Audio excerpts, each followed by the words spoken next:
Chapter 12. Paganism and Mr. Lowes Dickinson.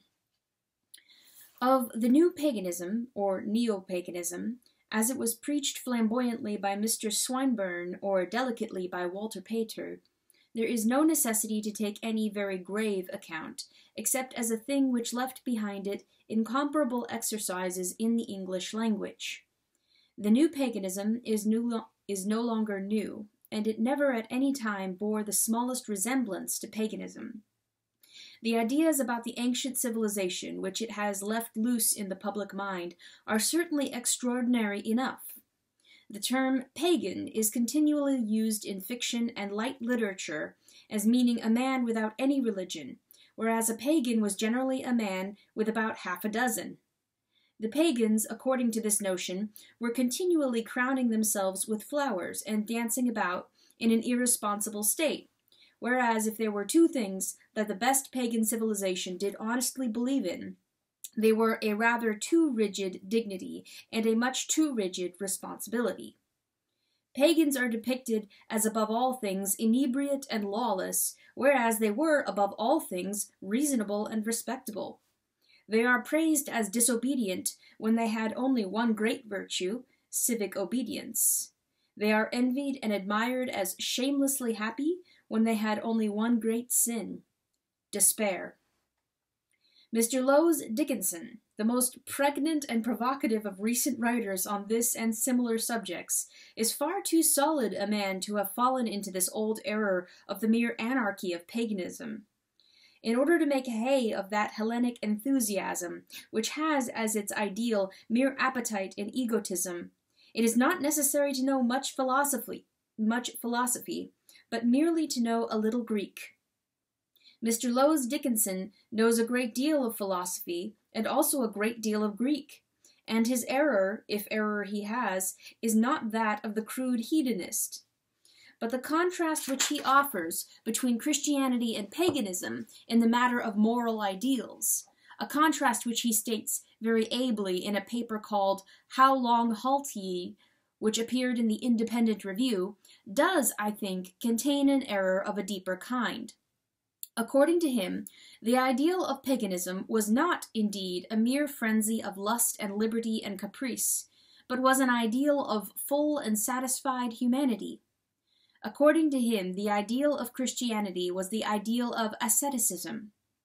When I say that I think this idea wholly wrong as a matter of philosophy and history, I am not talking for the moment about any ideal Christianity of my own, or even of any primitive Christianity undefiled by after events.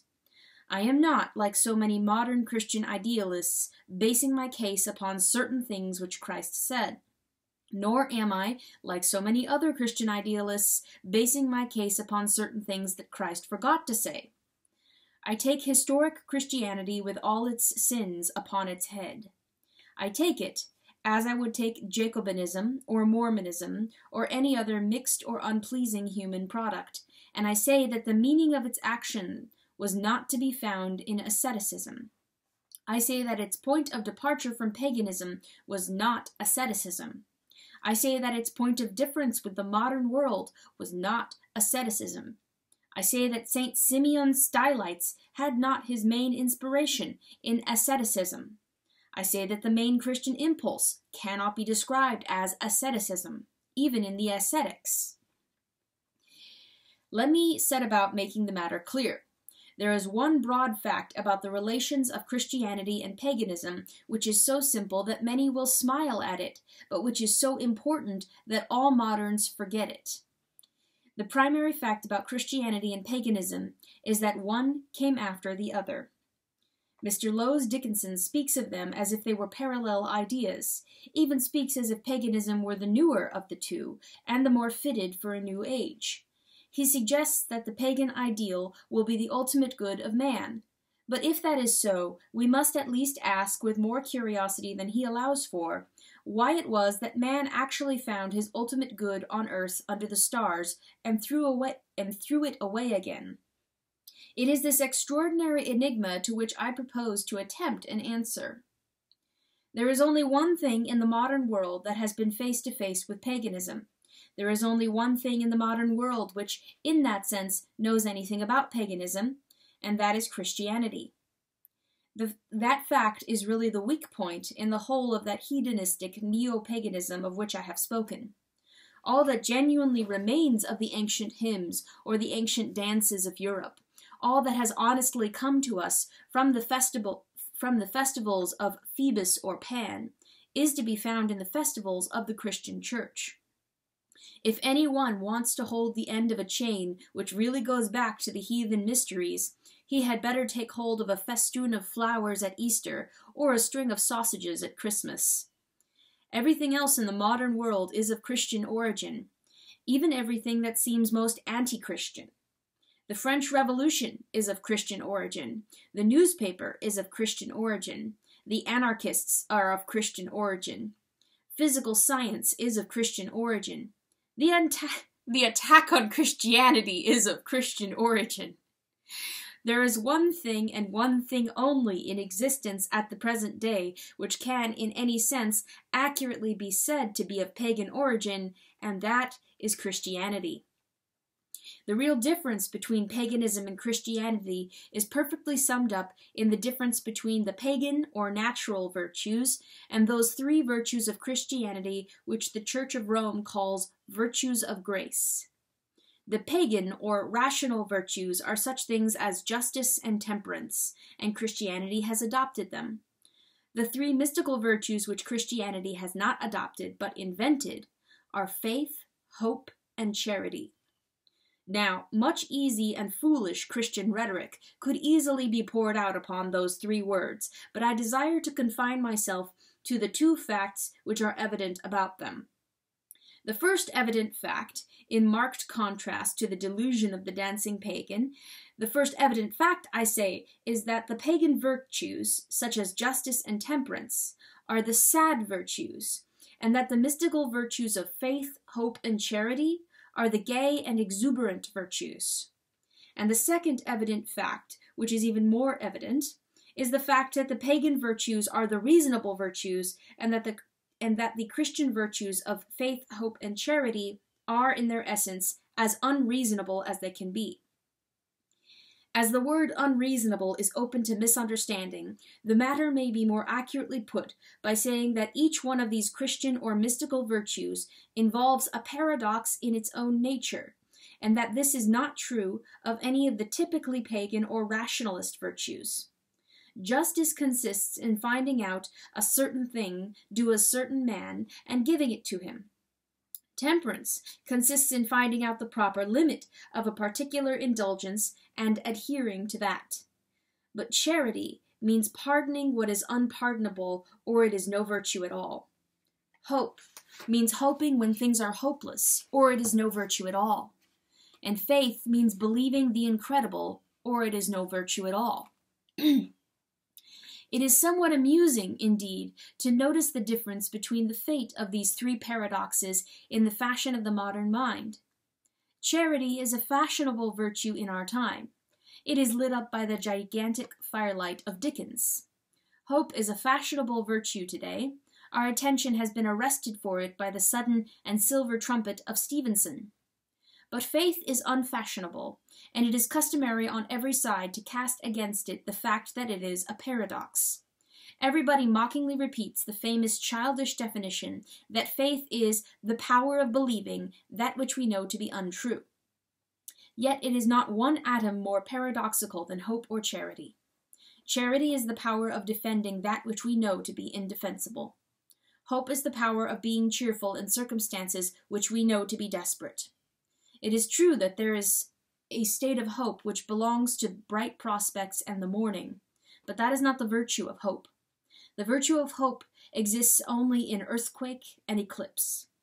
It is true that there is a thing crudely called charity, which means charity to the deserving poor. But charity to the deserving is not charity at all, but justice. It is the undeserving who require it, and the ideal either does not exist at all, or exists wholly for them. For practical purposes, it is at the hopeless moment that we require the hopeful man, and the virtue either does not exist at all, or begins to exist at that moment. Exactly at the instance when hope ceases to be reasonable, it begins to be useful. Now, the old pagan world went perfectly straightforward until it discovered that going straightforward is an enormous mistake. It was nobly and beautifully reasonable and discovered in its death pang this lasting and valuable truth, a heritage for the ages, that reasonableness will not do. The pagan age was truly an Eden or golden age in this essential sense that it is not to be recovered. And it is not to be recovered in this sense, again, that while we are certainly jollier than the pagans, and much more right than the pagans, there is not one of us who can, by the utmost stretch of energy, be so sensible as the pagans. That naked innocence of the intellect cannot be recovered by any man after Christianity, and for this excellent reason, that every man after Christianity knows it to be misleading. Let me take an example, the first that occurs to the mind, of this impossible plainness in the pagan point of view. The greatest tribute to Christianity in the modern world is Tennyson's Ulysses. The poet reads into the story of Ulysses the conception of an incurable desire to wander. But the real Ulysses does not desire to wander at all. He desires to get home. He displays his heroic and unconquerable qualities in resisting the misfortunes which balk him, but that is all. There is no love of adventure for its own sake. That is a Christian product. There is no love of Penelope for her own sake. That is a Christian product. Everything in that old world would appear to have been clean and obvious. A good man was a good man. A bad man was a bad man. For this reason they had no charity, for charity is a reverent agnosticism toward the complexity of the soul. For this reason they had no such thing as the art of fiction, the novel, for the novel is a creation of the mystical idea of charity. For them, a pleasant landscape was pleasant, and an unpleasant landscape unpleasant. Hence they had no idea of romance, for romance consists in thinking a thing more delightful because it is dangerous. It is a Christian idea. In a word, we cannot reconstruct or even imagine the beautiful and astonishing pagan world. It was a world in which common sense was really common. My general meaning, touching the three virtues of which I have spoken, will now, I hope, be sufficiently clear. They are all three paradoxical, they are all three practical, and they are all three paradoxical because they are practical. It is the stress of ultimate need and a terrible knowledge of things as they are which led men to set up these riddles and to die for them. Whatever may be the meaning of the contradiction, it is the fact that the only kind of hope that is of any use in a battle is a hope that denies arithmetic. Whatever may be the meaning of the contradiction, it is the fact that the only kind of charity which any weak spirit wants, or which any generous spirit feels, is the charity which forgives the sins that are like scarlet. Whatever may be the meaning of faith, it must always mean a certainty about something we cannot prove. Thus, for instance, we believe by faith in the existence of other people. But there is another Christian virtue, a virtue far more obviously and historically connected with Christianity, which will illustrate even better the connection between paradox and practical necessity. This virtue cannot be questioned in its capacity as a historical symbol. Certainly Mr. Lowes Dickinson will not question it. It has been the boast of hundreds of the champions of Christianity. It has been the taunt of hundreds of the opponents of Christianity. It is, in essence, the basis of Mr. Lowes Dickinson's whole distinction between Christianity and paganism. I mean, of course, the virtue of humility. I admit, of course, most readily that a great deal of false Eastern humility, that is, of strictly ascetic humility, mixed itself with the mainstream of European Christianity. We must not forget that when we speak of Christianity, we are speaking of a whole continent for about 1,000 years. But of this virtue, even more than of the other three, I would maintain the general proposition adopted above. Civilization discovered Christian humility for the same urgent reason that it discovered faith and charity. That is, because Christian civilization had to discover it or die. The great psychological discovery of paganism, which turned it into Christianity, can be expressed with some accuracy in one phrase. The pagan set out, with admirable sense, to enjoy himself. By the end of his civilization, he had discovered that a man cannot enjoy himself and continue to enjoy anything else. Mr. Lowes Dickinson has pointed out, in words too excellent to need any further elucidation, the absurd shallowness of those who imagine that the pagan enjoyed himself only in a materialistic sense. Of course he enjoyed himself, not only intellectually even, he enjoyed himself morally, he enjoyed himself spiritually. But it was himself that he was enjoying. On the face of it, a very natural thing to do. Now, the psychological discovery is merely this, that whereas it had been supposed that the fullest possible enjoyment is to be found by extending our ego to infinity, the truth is that the fullest possible enjoyment is to be found by reducing our ego to zero. Humility is the thing which is forever renewing the earth and the stars. It is humility and not duty which preserves the stars from wrong, from the unpardonable wrong of causal resignation. It is through humility that the most ancient heavens for us are fresh and strong. The curse that came before history has laid on us all a tendency to be weary of wonders. If we saw the sun for the first time, it would be the most fearful and beautiful of meteors. Now that we see it for the 100th time, we call it, in the hideous and blasphemous phrase of Wordsworth, the light of common day. We are inclined to increase our claims. We are inclined to demand 6 suns, to demand a blue sun, to demand a green sun.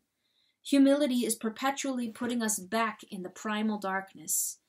There all light is lightning, startling and instantaneous. Until we understand that original dark, in which we have neither sight nor expectation, we can give no hearty and childlike praise to the splendid sensationalism of things. The term pessimism and optimism, like most modern terms, are unmeaning. But if they can be used in any vague sense as meaning something, we may say that in this great fact, pessimism is the very basis of optimism. The man who destroys himself creates the universe. To the humble man, and to the humble man alone, the sun is really a sun. To the humble man, and to the humble man alone, the sea is really a sea. When he looks at all the faces in the street, he does not only realize that men are alive, he realizes with a dramatic pleasure that they are not dead. I have not spoken of another aspect of the discovery of humility as a psychological necessity, because it is more commonly insisted on, and is in itself more obvious, but it is equally clear that humility is a permanent necessity as a condition of effort and self-examination. It is one of the deadly fallacies of jingo politics that a nation is stronger for despising other nations. As a matter of fact, the strongest nations are those, like Prussia or Japan, which began from very mean beginnings, but have not been too proud to sit at the feet of the foreigner and learn everything from him. Almost every obvious and direct victory has been the victory of the plagiarist. This is, indeed, only a very paltry byproduct of humility, but it is a product of humility, and therefore it is successful. Prussia had no Christian humility in its internal arrangements, hence its internal arrangements were miserable, but it had enough Christian humility slavishly to copy France, even down to Frederick the Great's poetry, and that which it had the humility to copy, it ultimately had the honor to conquer. The case of the Japanese is even more obvious. Their only Christian and their only beautiful quality is that they have humbled themselves to be exalted. All this aspect of humility, however, as connected with the matter of effort and striving for a standard set above us, I dismiss as having been sufficiently pointed out by almost all idealistic writers. It may be worthwhile, however, to point out the interesting disparity in the matter of humility between the modern notion of the strong man and the actual records of strong men.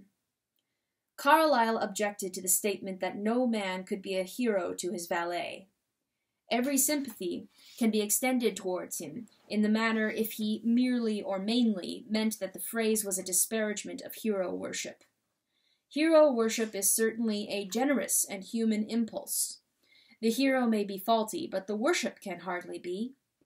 It may be that no man would be a hero to his valet, but any man would be a valet to his hero. But in truth, both the proverb itself and Carlyle's stricture upon it ignore the most essential matter at issue. The ultimate psychological truth is not that no man is a hero to his valet. The ultimate psychological truth, the foundation of Christianity, is that no man is a hero to himself. Cromwell, according to Carlyle, was a strong man. According to Cromwell, he was a weak one. The weak point in the whole of Carlyle's case for aristocracy lies indeed in his most celebrated phrase. Carlyle said that men were mostly fools. Christianity, with a surer and more reverent realism, says that they are all fools. This doctrine is sometimes called the doctrine of original sin. It may also be described as the doctrine of the equality of men. But the essential point of it is merely this, that whatever primary and far-reaching moral dangers affect any man, affect all men. All men can be criminals if tempted. All men can be heroes if inspired. And this doctrine does away altogether with Carlyle's pathetic belief, or anyone else's pathetic belief, in the wise few. There are no wise few.